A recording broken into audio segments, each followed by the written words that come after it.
In the recent past, I have listened and watched a myriad of challenges among young people and even among elders and adults, people we trusted, people we believed had solutions to life challenges, life problems, life difficulties.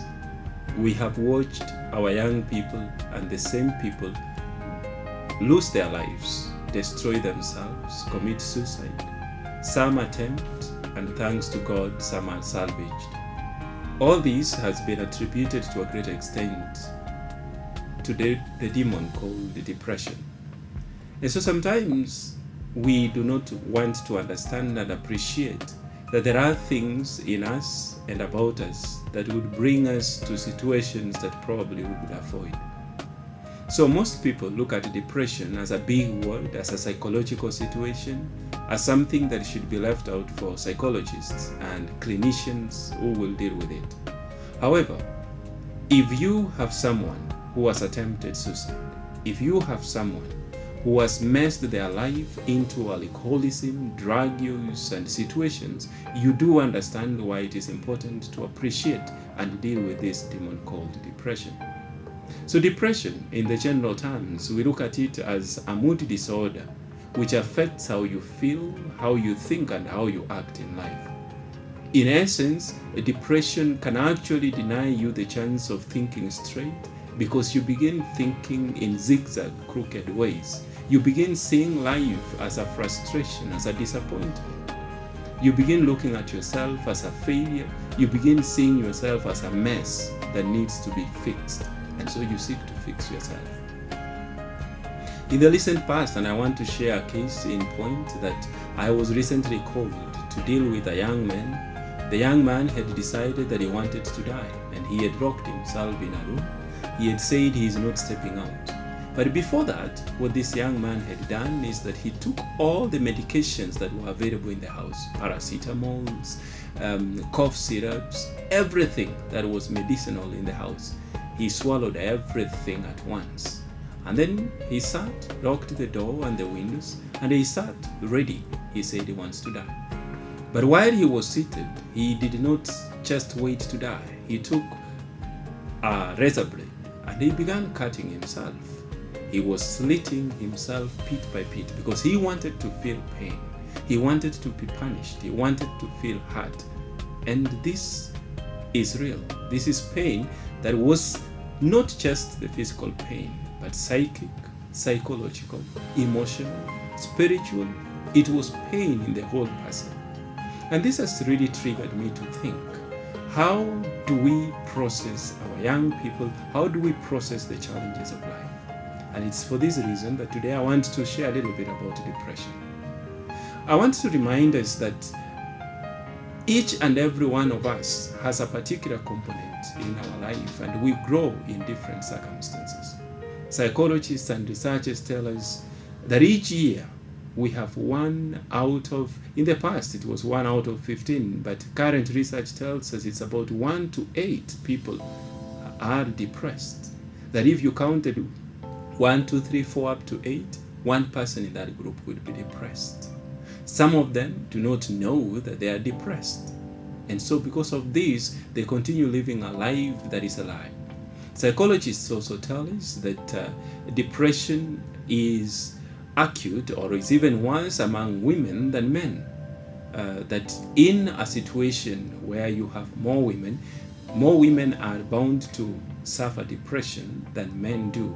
And maybe this is because of the psychological makeup and the desires and the intentions of each. But then you ask yourself, this depression being the big monster, what are some of the indicators that would tell me that yes, I am feeling depressed? Is it possible that you can test yourself and feel when you are being depressed? Yes, you can. You see, in ancient times, the philosophers kind of pointed to us something that they called melancholia. Melancholia, according to the ancient philosophers, is an act of sadness, that you as a person feel an inherent sadness, but you do not know why you are sad. And therefore everything is measured from that prism of sadness. You look at everything as a sad circumstance. Then the theologians came around and called it acedia, or the spirit of sadness. But in our context, we call it depression. And therefore, it is not just something that has begun now, but it's something that has been with us, only that sometimes we have taken it lightly. We have looked at it as a normal situation whereby you feel sad and it's okay, you will be okay as long as there is life. Some of the symptoms that will tell you that you are depressed or you are headed towards depression include a loss of appetite. You do not have pleasure anymore to the things you enjoyed doing. If you are a footballer, you do not have any more interest in football. If you are a person who loved singing, you feel like it's a bother to go to the choir anymore. If you loved outdoor activities, you find yourself slowly going back inside, wanting to lie or do other things. Another thing that we should warn you that either you are depressed or on the way to depression is sleep. Some people lose sleep totally. You do not want to sleep. You go to bed, there is no intention of sleeping. You go to bed, sleep is not coming. And so you are having restless nights. But some people also, depression manifests differently. They become oversleepy. They will sleep morning till evening, till morning, and they have no problem. And even when they walk, they still feel they are sleeping. Another thing that commonly indicates that depression is on the way or it has caught up with us is loss of energy or fatigue. Most of the time you are tired. You wake up in the morning and rather than feeling fresh and ready to act, you're feeling tired, you are yawning, you feel you want to go back and sleep, you feel you do not want to do anything in life. These are some aspects of this situation of depression. But sometimes also you feel like you are worthless. You feel like you are guilty, but you do not know what you are guilty to. Anything that is said, you feel like you are the mistake. You are the one who caused the problem. You are here talking to your children and one of them shouts or one of them abuses. You want to apologize. You actually feel some need to be punished. You feel you want to feel pain. There is pain inside, so you want to make it real by making it physical. The worst is when you develop the desire to die. You start thinking death, you start thinking suicide, you start imagining that there is no more reason to live. You see no hope, you see no tomorrow, everything is gray, everything is dark. That time your friends are no more your friends. Whatever things you used to share with them, anytime they come along, you feel you want to be left alone. You want to isolate yourself totally. You do not want anybody, and nobody actually understands you. When depression knocks, even the best of your parents sometimes do not understand.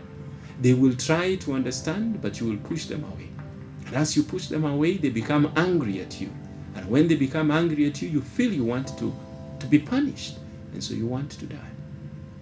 Yeah, so these are some of the issues that you need to look at.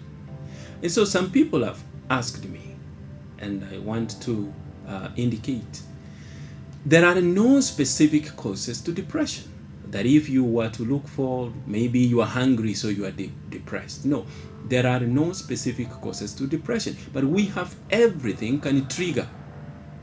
Everything can trigger you or lead you into depressive moods. Remember, it's a mood disorder, and therefore, when anything happens, when anything occurs, you are likely to fall into this status.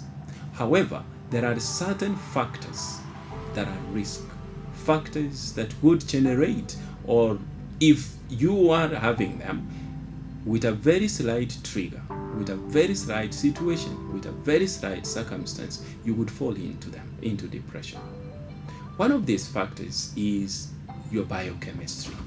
We know that as human beings, we have a certain content of chemical in our brains.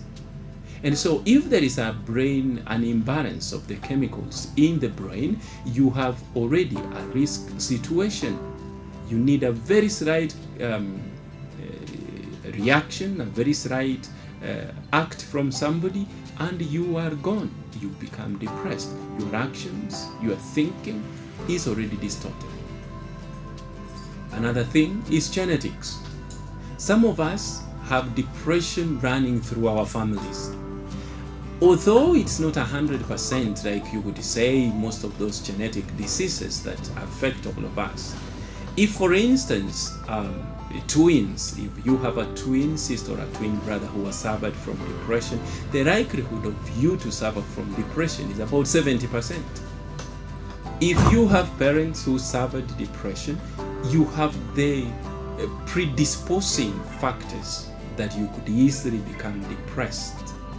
We pray that you are able to handle these circumstances, develop skills that will enable you not to fall into this state, because if you do, then it could very easily lead to manic depression and can lead to many other causes. The third thing that I consider very risky is our personality. Some of us do not have our identity, we do not have a self. In most cases, we have grown in circumstances that we have not trained ourselves to have self-confidence, self-appropriation, and our self-esteem is too low. And when you find that your self-esteem is too low, any circumstance that comes your way that seems to challenge you and require you to stand up, take positions, make decisions, be firm, is going to be seriously challenged and affected. And it is here probably that I need to take a little more time. The situations we are seeing in our country, the problems that are bedeviling our young people, is because in most circumstances we have not helped these young people to develop a self.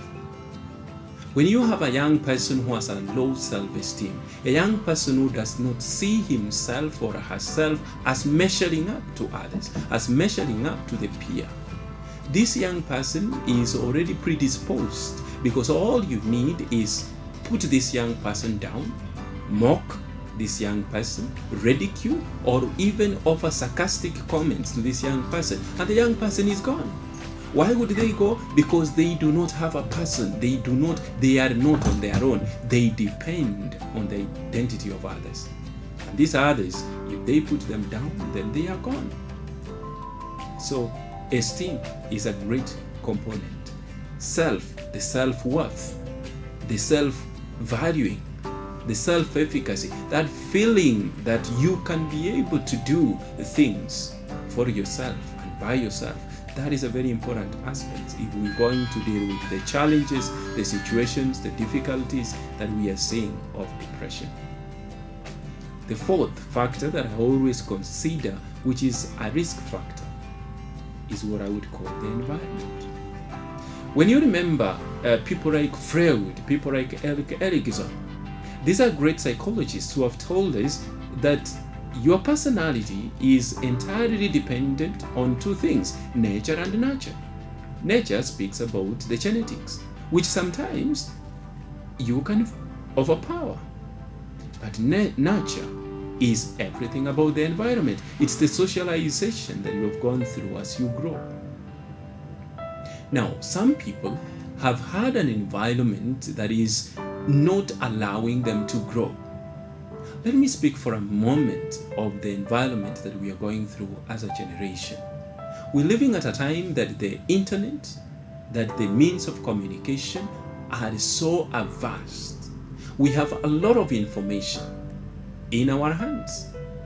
We are watching movies, we are watching soaps. And what is the content of most of these things? Some of it is violence, a lot of violence for that matter. Some of it is blackmail. People are blackmailing one another and they are bringing one another down. Some of what we watch is about villains, people who are cheated and shattered, people who trust others, but those others are about to destroy their lives. And so we are feeding ourselves with negative energies. We are feeding ourselves with that mistrust of life and mistrust of other people. And when this happens, the environment has slowly but surely reduced our self-worth, our self-confidence. We are also in a situation of grave poverty. If you look at our country, for instance, Kenya, we have a very rich gap. In fact, I always say, Kenya does not have 44 tribes. Kenya has 2 tribes.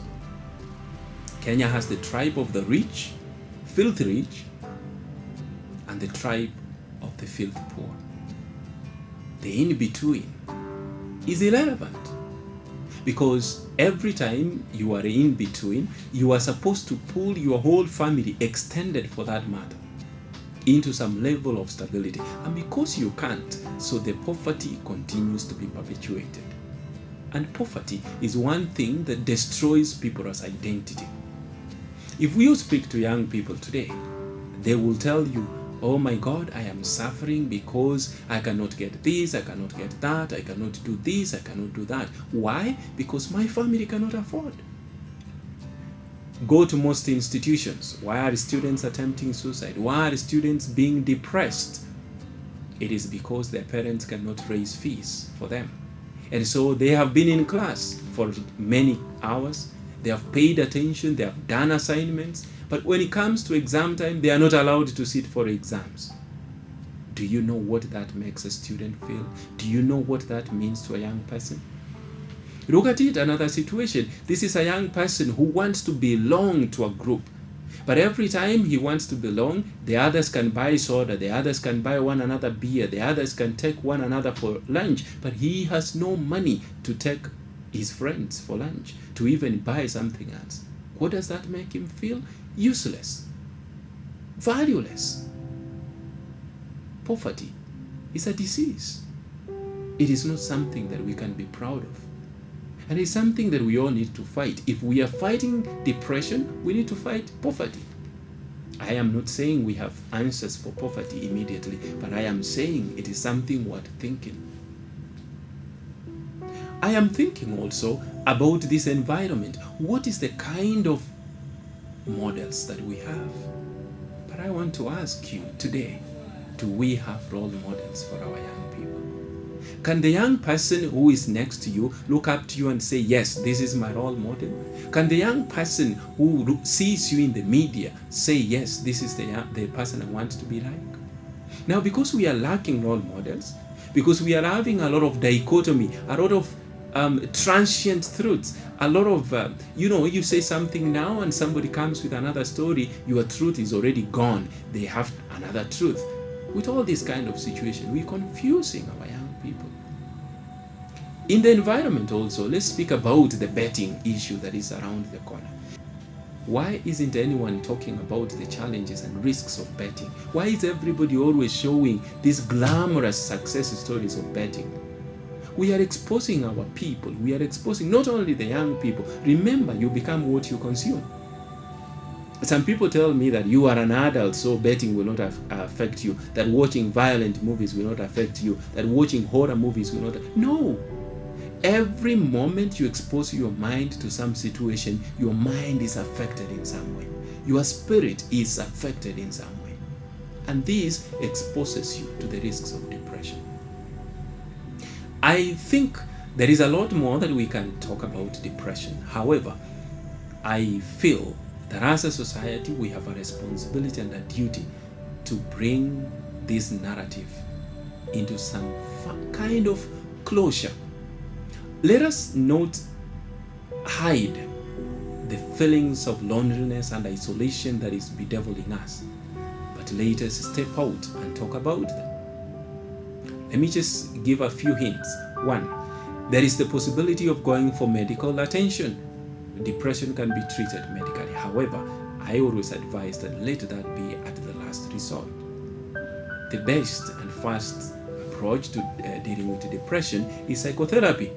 But again, that psychotherapy, which is basically saying you are talking to people, you are sharing your experiences, and a professional is helping you to identify you are constricted, you are confused, you are boxed and beachoned thoughts and thinking, so that they can be exposed, so that you can see proper light and progress. However, I still believe there is a few things we can do.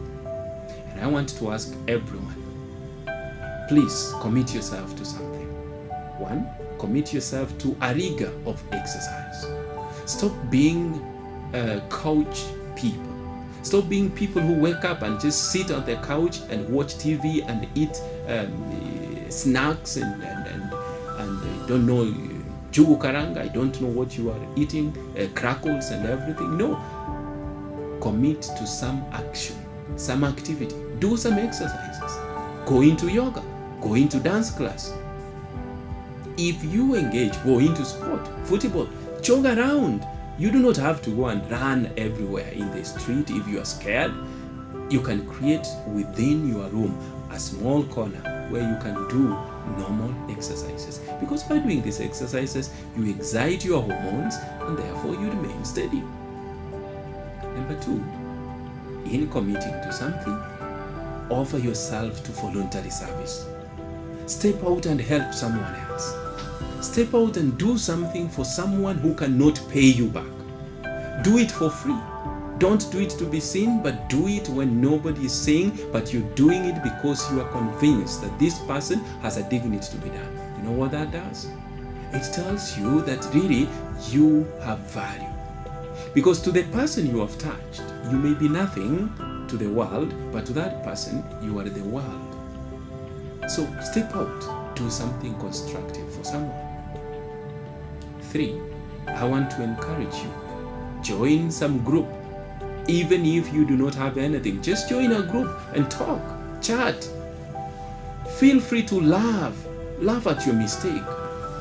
You know, they always say, you have not matured until when you can laugh at yourself, laugh at your failures, laugh at your weaknesses, laugh at your mistakes. Then you've matured. So in the same way, I say, get something that will make you laugh. And laugh deeply. Don't laugh sarcastically. Don't laugh from your chin. Laugh from deep down. And this will help you to deal with the risk factors.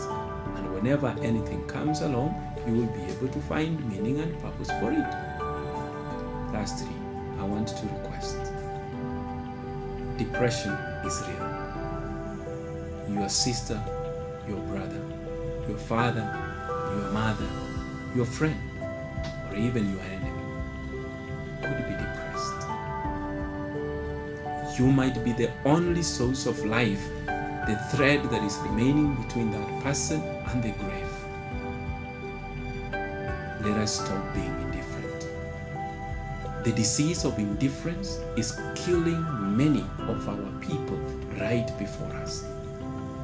This idea of saying, leave me alone or leave her alone is not me. I do not have a responsibility over them. That is not Mtoto wetu. That is not my son. That disease is killing us. It is time we stopped being indifferent. It is time we began to be genuinely engage your brother, engage your sister. You enter into a vehicle, don't just slumber into your seat and sit comfortable and tie your belt to travel. No, greet the person next to you. Greet the person who comes next. Shut that phone off for a minute and talk to this person. Watch the topography as the vehicle is moving. Laugh about something. Laugh even about politics. In this, you break the idea of feeling that you are alone in a world that seeks to destroy you.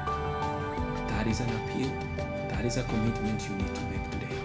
If you make that commitment, you for sure have made a commitment to save a life, and you have made a commitment to live here tomorrow so that you can continue to serve others.